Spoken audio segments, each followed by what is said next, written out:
Hey everybody, this is Praxis, and in this video I'm going to be talking about this Badger 40 volt lawn mower. I want to say right from the outset of this video that this was sent to me for free for the purposes of me testing it and sharing a video review with you guys. Whenever there is a situation like that where I have not personally bought something and it's just sent to me for free, I always give the company opportunity, if I don't like their product, to say, these are the issues that I have with it. Would you still like me to do the the video review of it? And I give them an opportunity to say, no, thank you. We don't want to review it like that out there.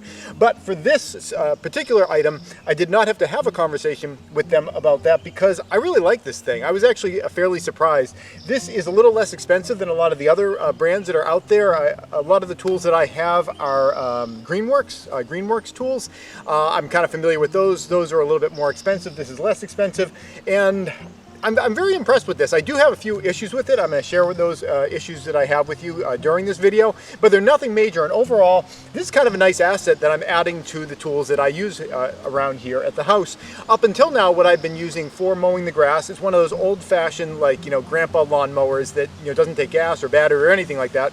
Just has the swirling cage of blades, and that's what I've been using up until this point. So that should give you a little bit of context, through which to see how I'm interpreting this thing. I'm not used to super powerful, gas lawnmowers. I'm coming at it from, from a world where, it takes a couple times to go over.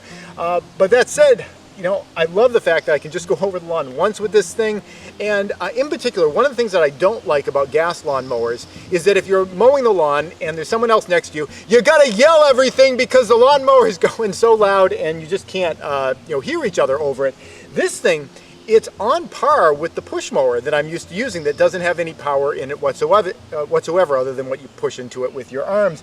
So that was a pretty big surprise. I thought that the motor in this would still make some kind of noise, and it does make some noise, but it's on par with the the push mower that I'm used to. And that's a really nice thing when you're outside and you're doing chores with other people, that I'm not making a racket and there's not big clouds of gas smoke that are somebody's working in the garden and I go by and I'm like, sorry, I just shot all this smoke at you or whatever. You don't have any of those issues. It's quiet. It doesn't have any emissions, at least not at the point of use. If you're getting your electricity to recharge the batteries from some coal-fire power plant somewhere, then the smoke is being created there. The situation here is that we've got solar panels on our roof, so we are powering it up off of the solar panels, and that is a really great situation where I can just kind of keep using this, and it's essentially free because it is I'm getting power for it from the sun, which is burning my face right now. I'm going to throw my hat back on for the rest of this video, and I want to talk about some of the specific benefits of this, and I want to talk about some of the different ways that you use it. I already mentioned a lot of the benefits. There are that it's quiet and it's not using gasoline. If you have solar panels and you can charge it that way, you can essentially just kind of cut your lawn for free after that. One of the things that I thought was sort of a drawback with it, and I can't really qualify this as a drawback, but it's an opportunity lost, and that is these batteries that it runs with. These are 40 volt batteries. I mentioned that I use a lot of Greenworks power tools. I've got a Greenworks chainsaw, Greenworks weed whacker, a few other different Greenworks types of products, and the battery here looks a heck of a lot like the Greenworks batteries. So when I got this delivered, I was thinking, oh, that's kind of neat. I bet this is interchangeable with my Greenworks batteries. It's not. And I think that's kind of an opportunity lost. It would be cool if you bought a Badger piece of equipment that uses the 40 volt batteries, if you already had some Greenworks batteries that you could, they were cross swappable, that you could use your Greenworks batteries in this, and if you have some Greenworks tools, you could use your Badger batteries in the Greenworks stuff, and you can't do that. The number of electrical contacts in the batteries is different, and the shape up at the end here is slightly different. I tried putting it in here because I wasn't really freaked out or anything like that, because 40 volts is 40 volts, so I didn't think I was going to burn anything out trying it, but it didn't even engage into the sockets. And I can't say that that's like a critique so much because if Badger was the only game in town, there'd be nothing wrong with the batteries. But I do think it was an opportunity lost. Whenever you can have things be cross-compatible, I think that's kind of a nice thing. And whenever companies make things in sort of a proprietary way, I think it's an opportunity lost for having the consumer have more options. Now, I don't know whether the Greenworks batteries are the weirdos, or if these are weirdos, or if they're both weirdos and maybe the Badger stuff can be used in other machines, but the Greenworks stuff can't. I don't know who's the weirdo in the group or if they both are, but I think it would be really cool if these were cross-compatible with other 40 volt platforms, and even though they look like it, they're not compatible with Greenworks. And that's a really long way of just telling you, if you get these things, you're not going to be able to swap your batteries back and forth. But in terms of this system itself, I think it's really, really great. You put your power in under the hood right over here. There's just a place where you slide the battery right in here. It locks in just like that. There's this little red key sort of thing that goes in here, and I think this is kind of like a security device. If you take this out and bring it with you into the house or wwhatever, nobody can turn this thing on. So it's like kind of a safety thing, I guess. You have kids around, or you get some crazy neighbor that's always stealing your stuff. You make it so it doesn't work when they steal from you. But you have to make sure that that key is in there if you want to run this thing, when you want to use it. The hood just snaps down on top of it, and there's just two buttons up at the top. There's a little button that you press in order to make it so that you can turn on, and then you pull a little handle, and the handle locks in if you press that button, and the thing starts running. Before I get up and I demonstrate kind of some of its use, I want to talk about some of the things that I think are kind of downsides about this particular platform. And this might sound, maybe a little bit overly picky, but I'm just kind of throwing it out there because, that's the way my mind works. Whenever I see whenever I see something, I'm always thinking, well, this is something you could improve, this is something you can improve. And one of the big things I think you could improve with this is, I don't want to say that this thing is flimsy. It is not flimsy. I've used it a lot, and it's held together. Nothing's fallen off of it or anything like that. But, it is pretty light, and that's kind of a benefit. You can just lift it up with one hand. There's a little handle on the back here. It is easy to, to lift it up. It is easy to move it around. But I feel like if I took this thing and say threw it off the back of my truck and it fell like 5 or 6 feet onto the ground, I feel like something would crack in here. And I haven't actually tested it because I like this device and I actually want to keep it, like I said, add it into the tools that I use on an ongoing basis. But I don't feel like this is the kind of thing that is super, super robust. Is it going to hold up to the actual normal use that you are using it with? I don't know about you, but when I'm cutting my lawn, there's not a lot of situations where I'm running and jump off of a 6-foot drop and have the thing fall into the ground. So that type of a situation isn't going to come up if you use the thing properly. But I'm just kind of trying to convey, did I get him? Did I get him? No, there's a lot of mosquitoes here. I just want to convey that, this thing is made out of plastic, and it does feel like if I gave it a really good spill, some part of it might get damaged. In terms of the setup was pretty easy. The whole bottom comes all together and assembled, and all you have to do is add the handle onto it. When I was putting the handle on, it felt a little bit wonky while I was putting the handle on. There's these little gear teeth, and they match in with each other. And I was able to get it tight and secure and snug, and it works totally fine. But the teeth never fully really engaged with each other, and I don't know whether it's supposed to be that way or it's not supposed to be that way, but it felt a little bit weird up in here when I was putting it together. But that said, I've used it a ton. It works totally fine. It locks down totally fine. It's totally sturdy in there, but it felt a little bit weird when I was engaging this little gear over here. In terms of leaving it out in the rain, I haven't done that. I've got a tent sort of shed where I keep things, and I've been keeping this in a dry place when it's been raining outside.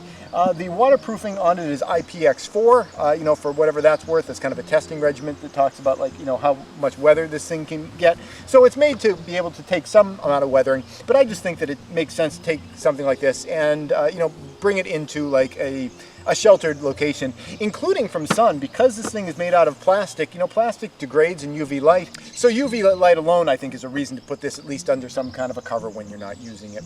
So without any more talking, let's get into the operation of this thing. I mentioned earlier that it has a button, and you have to hold this button in order to turn it on, and that's the entire startup procedure. Is you push this button in, and then you squeeze this.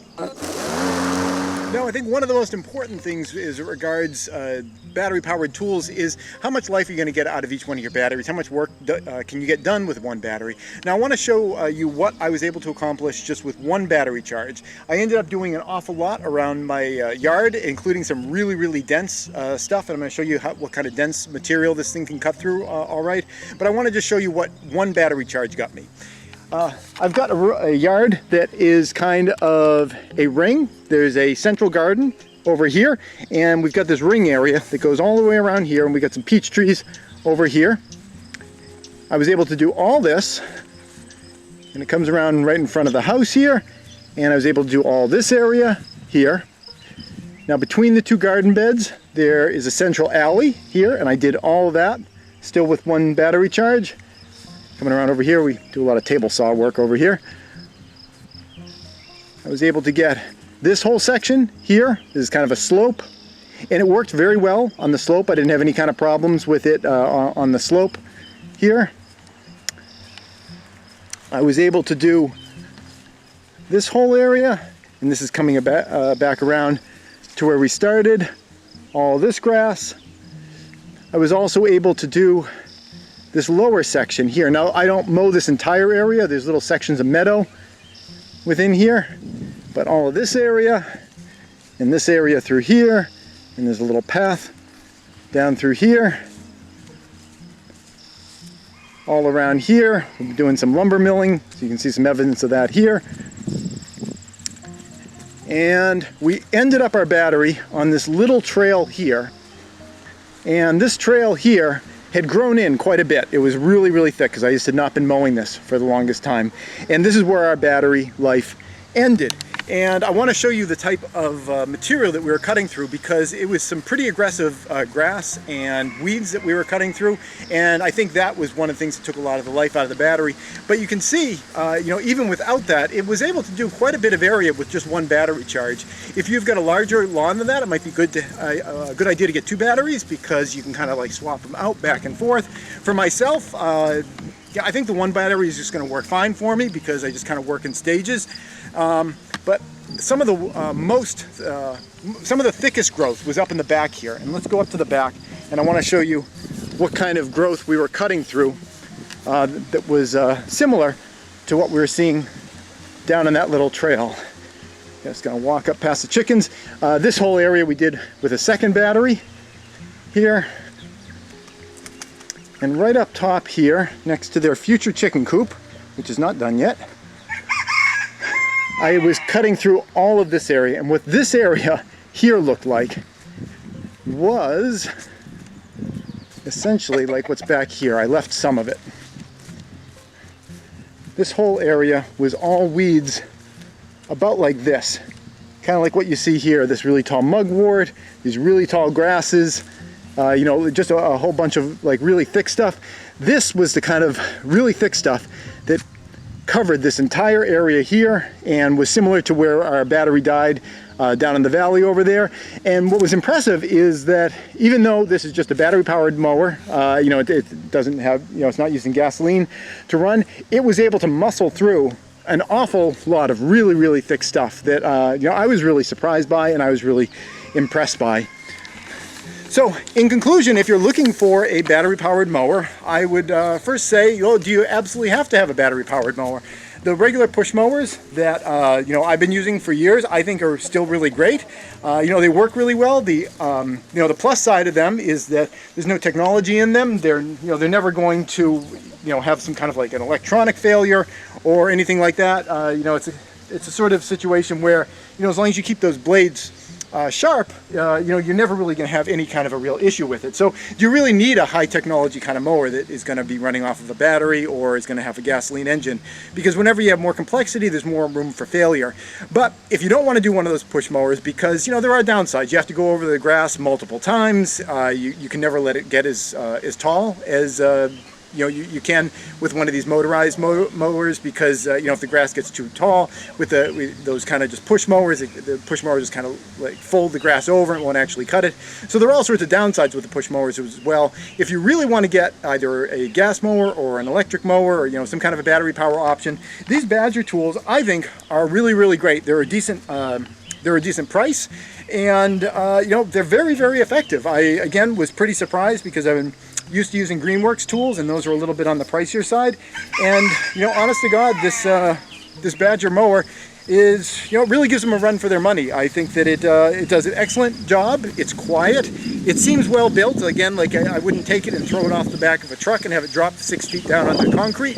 But I felt everything that you need to have a mower do. It does really, really well, and it does it for a pretty good price. If you'd like to get a link, I've got a link down in the description below. The company also said that I could offer you guys a discount code that is going to last a certain number of weeks. I don't know exactly what it's going to be, but I'll put that down in the description below as well.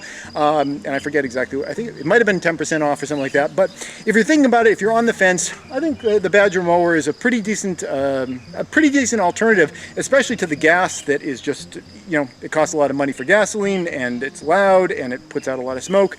You know, the battery power option, I think, is a way to go. That's it, and thanks for watching. Please subscribe for new videos all the time, and if you'd like to support this channel, you can do so either through Patreon or PayPal.